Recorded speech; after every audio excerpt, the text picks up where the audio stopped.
வணக்கம் and welcome to உணவே அமிர்தம். இந்த வாரம் முழுக்க ரொம்ப இன்ட்ரெஸ்டிங்கான கொழுக்கட்டை வகைகளை நம்ம பார்த்துட்டு வந்துட்டு இருக்கோம். ஸோ அந்த விதத்துல இன்னைக்கு என்ன கொழுக்கட்டையை நம்ம செய்ய போறோம்னு நம்ம டாக்டர் கிட்டே கேட்டு தெரிஞ்சுக்கலாம். வாங்க. வணக்கம் டாக்டர். வணக்கம். ஸோ டாக்டர், 2 நாளா ரொம்ப சுவைகரமாகவும் அண்ட் அது மட்டும் இல்லை மெடிசினல் பெனிஃபிட்ஸ் ஜாஸ்தியாக இருக்கிற மாதிரியான கொழுக்கட்டைகள்லாம் இது வரைக்கும் பார்த்துட்டு வந்தோம். இன்னைக்கு என்ன கொழுக்கட்டை நம்ம செய்ய போறோம்னு கொஞ்சம் சொல்லுங்க. இன்னைக்கு கார கொழுக்கட்டை. 2 நாள் பார்த்ததும் இனிப்பு. இன்னைக்கு வந்து கார கொழுக்கட்டை செய்யறோம். ஓகே. வழக்கமான அரிசி மாவுல செய்யக்கூடிய கொழுக்கட்டை தான். அது வந்து அவங்களுக்கு விருப்பமான சைஸ்லயும் விருப்பமான வடிவத்திலையும் அவங்க செஞ்சுக்கலாம். அதுக்கப்புறம் நாம என்ன பண்றதுன்னா மிளகு, சீரகம், கருவேப்பிலை எல்லாம் போட்டு தாளிச்சிட போறோம். ஓகே. தாளிச்ச கொழுக்கட்டைன்னு சொல்லலாம், ஆனா கார கொழுக்கட்டைன்னு சொல்லலாம். இது ஒரு வித்தியாசமான சுவை. ஏன்னா இனிப்பே சொல்லிட்டு இருக்கிறீங்களே, எனக்கு இனிப்பு பிடிக்காது, காரமா வேணுங்கிறவங்களுக்கு இந்த கொழுக்கட்டை கொடுக்கலாம். கண்டிப்பா. அது மாதிரியான ஒரு கொழுக்கட்டை தான் இன்னைக்கு நம்ம செய்ய போறோம்.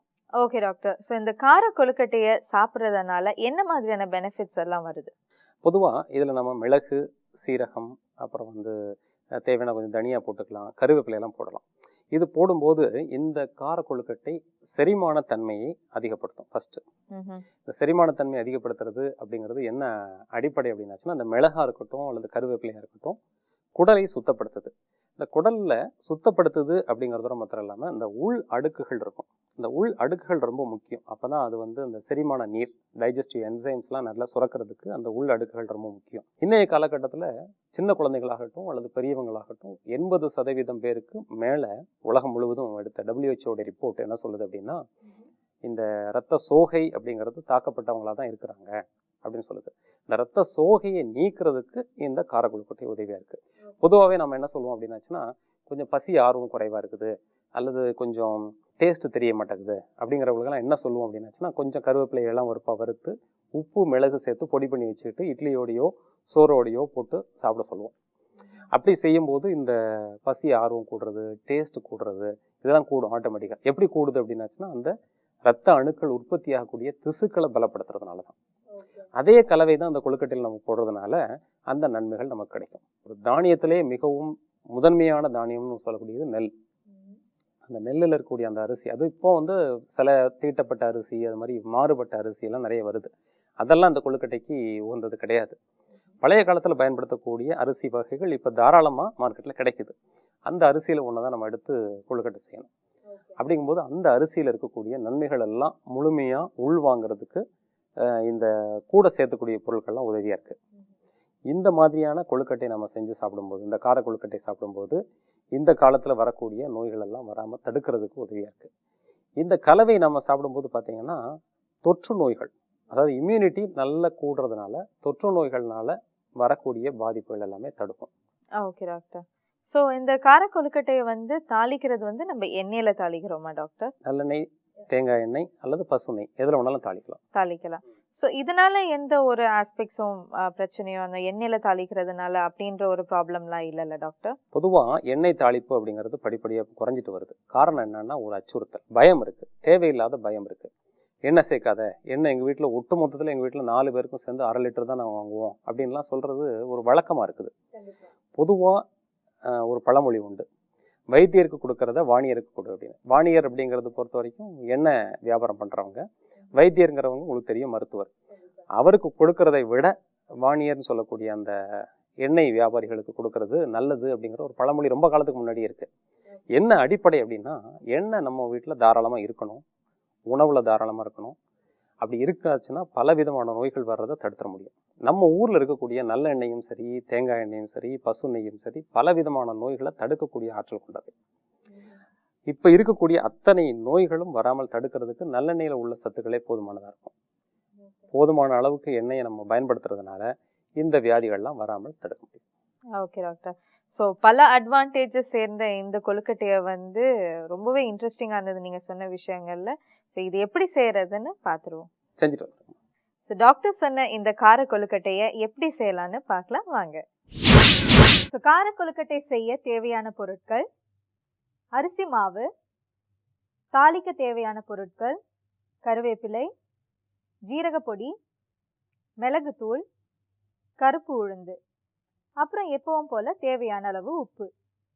ஸோ கொழுக்கட்டை மாவு ரெடி பண்ணுறதுக்கு கண்டிப்பாக முதல்ல நம்மளுக்கு தேவையான பொருள் என்னன்னு உங்களுக்கே தெரியும், சுடு தண்ணி தான். ஸோ சுடு தண்ணி நம்ம ரெடி பண்ணுவோம். ஸோ அடுத்ததான் நம்ம வந்து அரிசி மாவை எடுத்துட்டு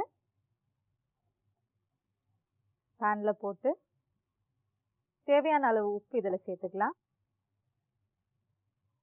ஸோ உப்பு போட்டாச்சு, மாவு ஃபுல்லாக இதை ஸ்ப்ரெட் பண்ணிக்கோங்க. அடுத்ததாக வந்து நம்ம சுடு தண்ணியை ஊற்றி மாவை ரெடி பண்ணுவோம்.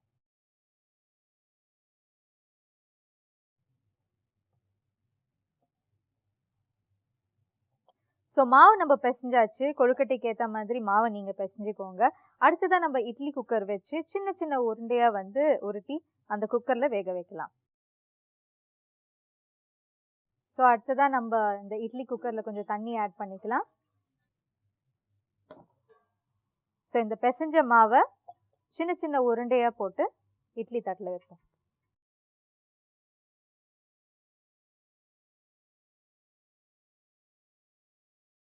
நம்ம இப்போ மாவெல்லாம் உருட்டி சின்ன சின்ன உருண்டையாக வந்து இட்லி தட்டில் வச்சாச்சு. ஸோ இதை ஒரு 5 to 10 minutes வேக வைக்கலாம்.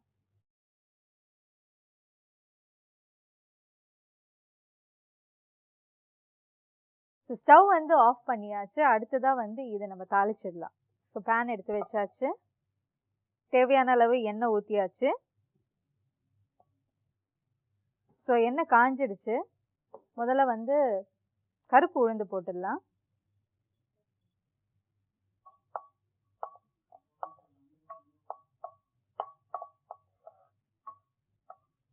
ஸோ கருப்பு உளுந்து நல்லா ஃப்ரை ஆயிடுச்சு. அடுத்ததாக வந்து நம்ம ஜீரக பொடி சேர்த்துக்கலாம், கொஞ்சோண்டு மிளகு பொடி, தேவையான அளவு கருவேப்பிலை. ஸோ இந்த தாளிப்பெல்லாம் ரெடியாக இருக்குது. அடுத்ததாக வந்து ரெடியாக இருக்க இந்த கொழுக்கட்டையை இதில் மிக்ஸ் பண்ணி எடுத்துடலாம். ஸோ அந்த வெந்திருக்க இந்த கொழுக்கட்டையை எல்லாமே இதில் மிக்ஸ் பண்ணிடலாம். ஸோ எல்லா உருண்டையும் நம்ம எடுத்தாச்சு. இப்போது இந்த தாளித்து வச்ச இந்த மிக்சரில் இந்த உருண்டைகள் எல்லாம் நல்லா மிக்ஸ் பண்ணி எடுத்துட வேண்டியதுதான். ஸோ இந்த கார கொழுக்கட்டை இங்கே ரெடி ஆயிடுச்சு.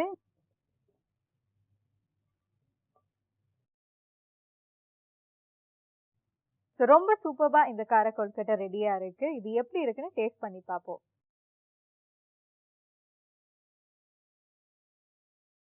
இந்த கார கொழுக்கட்டை ரொம்ப சூப்பராக இருக்குங்க. அதாவது இந்த தாளிச்ச வாசம் வந்து இந்த கொழுக்கட்டைக்கு வந்து ஒரு ஸ்பெஷல் ஃப்ளேவரை கொடுக்குது. கண்டிப்பாக நீங்களும் இது வீட்டில் ட்ரை பண்ணுங்கள். எல்லாரும் இதை வந்து ரொம்பவே இன்ட்ரெஸ்டிங்காக சாப்பிடுவாங்க, குழந்தைகள்லேருந்து பெரியவங்க வரைக்கும். ஸோ கண்டிப்பாக வீட்டில் ட்ரை பண்ணுங்கள்.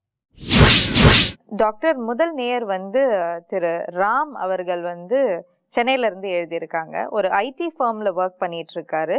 அவங்களுக்கு வந்து ஹைப்பர் டென்ஷன் இருக்குது. 21 இயர்ஸ் தான் ஆகுது, பட் ஹைப்பர் டென்ஷன் இருக்குன்னு சொல்கிறாங்க. மண்டை உச்சி வந்து ரொம்ப வலிக்குது அப்படின்னு சொல்கிறாங்க. ஸோ இதுக்கு ஏதாச்சும் தீர்வு இருந்தால் நல்லா இருக்கும் அப்படின்றாங்க. அதாவது இன்றைய காலகட்டத்தில் 18 வயசுலேருந்து 28 வயசு வரைக்கும் உள்ளவங்கள்ட்ட நிறைய பேருக்கு வந்து ஹைப்பர் டென்ஷன் இருக்குது. ஒரு மன அழுத்தத்தினால வரக்கூடிய அந்த ஹை பிபின்னு சொல்லலாம். ஸ்ட்ரெஸ்னால வரக்கூடிய ஹை பிபி இன்றைய காலகட்டத்தில் உள்ள இளைஞர்களுக்கு ஒரு குறிப்பிட்ட ஒரு 10 ஆண்டுகள் எடுத்துக்கலாம். இந்த சமயத்தில் என்னன்னா அவங்களுடைய எதிர்பார்ப்பு அப்படிங்கிறது ரொம்ப எட்ட முடியாத உயரத்தில் இருக்குது. அதற்கான உழைப்பு அப்படிங்கிறதுக்கு ரொம்ப குறைவாக இருக்குது.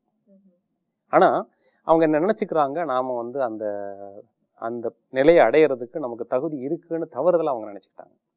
என்ன நம்ம தெரிஞ்சுக்க வேண்டிய விஷயம் அப்படின்னாச்சுன்னா, அன்னைக்கு செய்யக்கூடிய வேலைகளை நம்ம தெளிவாக செய்கிறோமா, நாம் செஞ்சதுக்கான பலன் முழுமையாக கிடைக்காட்டாலும் நாம் திருப்தியாக செஞ்சோமா அப்படிங்கிறது வரைக்கும் நம்ம பார்த்துக்கணும். கொஞ்சம் காலத்துக்கு முன்னாடிலாம் அந்த உச்சந்தலை வலி, ப்ரெஷர் கூட இருக்கிறதுங்கிறதெல்லாம் ரொம்ப ஆச்சரியமான விஷயம். ஏதாவது ஒரு உடம்புல கிட்னி பிரச்சனை இருந்தாலோ அல்லது ஹார்ட்டில் பிரச்சனை இருந்தாலோ தான் ப்ரெஷர் இருக்கும். இந்த காலத்தில் ஒன்றுமே இல்லாமலே ப்ரெஷர் கூடுதலாக இருக்கிறதுக்கு காரணம் இதுதான். இவங்களுக்கு நம்ம அறிவுரையாக சொல்லக்கூடியது என்னென்னா, நல்லெண்ணெயில் சீரகத்தை போட்டு காய்ச்சி உச்சியிலேருந்து பாதம் வரைக்கும் தேய்ச்சி வாரத்தில் ஒரு நாள் குளிக்கணும். இதே சீரகத்தை தண்ணீரில் ஊற வச்சு காலையில் வெறும் வயிற்றில் சாப்பிட்டு வரணும். வந்தாச்சுன்னா இந்த உச்சியில் வரக்கூடிய வலி நிற்கும். சீரகம் தான் இதுக்கு தீர்வு. Okay doctor. ஸோ அடுத்ததாக வந்து செல்வி அவங்க கோயம்புத்தூர்லேருந்து எழுதியிருக்காங்க. அவங்க வந்து ரொம்ப ஹைலி இமோஷ்னல் அப்படின்னு சொல்கிறாங்க. சந்தோஷம் அப்படின்னு வந்ததுன்னா வந்து ரொம்ப எக்ஸ்ட்ரீம் சந்தோஷம் குதிக்கிறது அந்த மாதிரி ஒரு லெவலுக்கு போயிடுறாங்க. அண்ட் அதே மாதிரி ஒரு சின்ன விஷயம் இருந்தால் கூட வந்து ஓன்னு அழணும் அப்படின்ற மாதிரி தோணுது. ஸோ எதனால இந்த மாதிரியான ஒரு பிரச்சனை அப்படின்னு கேக்குறாங்க. ஆனா அதுக்குண்டான ஒரு தீர்வும் கேக்குறாங்க டாக்டர். இது காரணம்னு நம்ம சொல்லும்போது மனதிடமின்மை அப்படின்னு சொல்லுவாங்க. அதாவது ஒரு ஸ்ட்ராங்கான மைண்ட் இருக்கிறவங்க இது மாதிரிலாம் எமோஷ்னலாக ஆக மாட்டாங்க. அதுக்கு பின்னணியா இந்த பெண் அப்படிங்கிறத நம்ம பார்க்கும்போது என்ன அடிப்படையாக இருக்குது. ஏன்னா இப்போ நம்ம வந்து என்ன காரணங்கிறது நேரடியாக அந்த பெண்ணை பார்க்கல அப்படிங்கிறதுனால ஸ்டாட்டிஸ்டிக்கல் அடிப்படையில் பெருவாரியான மக்களுக்கு இந்த மாதிரியான எமோஷ்னல் ஸ்டேட் வர்றதுக்கான காரணம் என்ன அப்படிங்கிறத தெரிஞ்சு அதை நம்ம பதிலாக இந்த பொண்ணுக்கும் சொல்கிறோம். என்ன அப்படின்னாச்சுன்னா உடலில் உறுதி இல்லாத தன்மை தான் மன உறுதி இல்லாததுக்கு காரணம் இருக்குது. இரத்த சோகை, எலும்பு வன்மை குறைபாடு, ஆஸ்டியோபோரோசிஸ்னு ஒரு கண்டிஷன். அதே மாதிரி ஒரு இரத்த குழாய்களில் போதுமான அளவுக்கு இந்த இரத்த ஓட்டம் இருந்தாலும் அது சுருங்கி விரியக்கூடிய தன்மை இல்லாமல் இருக்கிறது. மூளைக்கு போகக்கூடிய இரத்த ஓட்டம் சிறப்பாக போகாமல் இருக்கிறது. இது மாதிரியான பல நிலைகளில் இவங்களுக்கு உடலில் இருக்கக்கூடிய அந்த குறைபாடுகள் மனதிலையும் பாதிக்கும். அந்த மன பாதிப்பு ஏற்படுறது மன உறுதி குறைக்கிறது. அதுதான் அவங்களுக்கு வந்து ரொம்ப சந்தோஷத்தில் ஓவராக சந்தோஷப்படுறதும் சின்னதாக ஒரு பிரச்சனை வந்தாலும் ஓன்னு அழறதும் காரணமாக இருக்குது. அவங்க முதல்ல இரத்த சோகை இருக்குதான்னு பார்த்துக்கணும். இரத்த சோகை இருந்ததுன்னா அதை நீக்கிறதுக்குள்ள வழிமுறைகளை பின்பற்றணும். இரத்த சோகை இருந்தாலும் சரி, அந்த எலும்பு வலிமை குறைவாக இருந்தாலும் சரி, உடம்புல உறுதி குறைபாடாக இருந்தாலும் சரி, எல்லாத்துக்கும் அவங்களுக்கு செய்யக்கூடிய ஒரு 4 முக்கியமான அடிப்படை பொருளை சொல்லிடலாம். கீரைகள், அதில் முருங்கைக்கீரை ரொம்ப முக்கியமானது. ஏதாவது ஒரு பழம், குறிப்பாக பேரிச்சம்பழம் அல்லது மாதுளம்பழம்.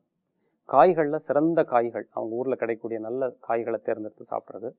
பயிர் வகைகள் அதிகமாக பயன்படுறது, குறிப்பாக பாசிப்பயிறு, பேரிச்சம்பழம், முருங்கை இலை, இது மாதிரியான பொருட்களை நிறைய அவங்க சாப்பிட்டு வந்தாங்க அப்படின்னாச்சுன்னா படிப்படியாக அவங்களுடைய உடல் உறுதி கூடும், மன உறுதியும் கூடி அவங்களுக்கு இந்த மாதிரி எமோஷனல் ஸ்டேட்லேருந்து விடுபட்டு ஒரு இயல்பான வாழ்க்கையை வாழ முடியும். Okay doctor, thank you so much doctor. கண்டிப்பாக வந்து நீங்கள் கொடுத்த இந்த டிப்ஸ் வந்து நம்ம நேயர்களுக்கும் சரி, கேள்வி கேட்ட இந்த நேயர்களுக்கும் சரி ரொம்பவே யூஸ்ஃபுல்லாக இருந்திருக்கும். Thank you so much. நன்றி. ஓகே நேயர்களே, இன்னைக்கு செஞ்ச இந்த கார கொழுக்கட்டையோட மெடிசனல் பெனிஃபிட்ஸ் நீங்கள் பார்த்துருப்பீங்க. அது மட்டும் இல்லை, டாக்டர் வந்து இந்த கேள்விகளுக்கு சூப்பராக பதில் சொன்னாங்க. அந்த டிப்பும் வந்து உங்களுக்கு ரொம்பவே யூஸ்ஃபுல்லாக இருந்திருக்கும்னு நினைக்கிறேன். நாளைக்கு வேறொரு கொழுக்கட்டையுடன் உங்களை சந்திக்கும் வரை இட்ஸ் பை ஃப்ரம் உணவே அமிர்தம் டீம்.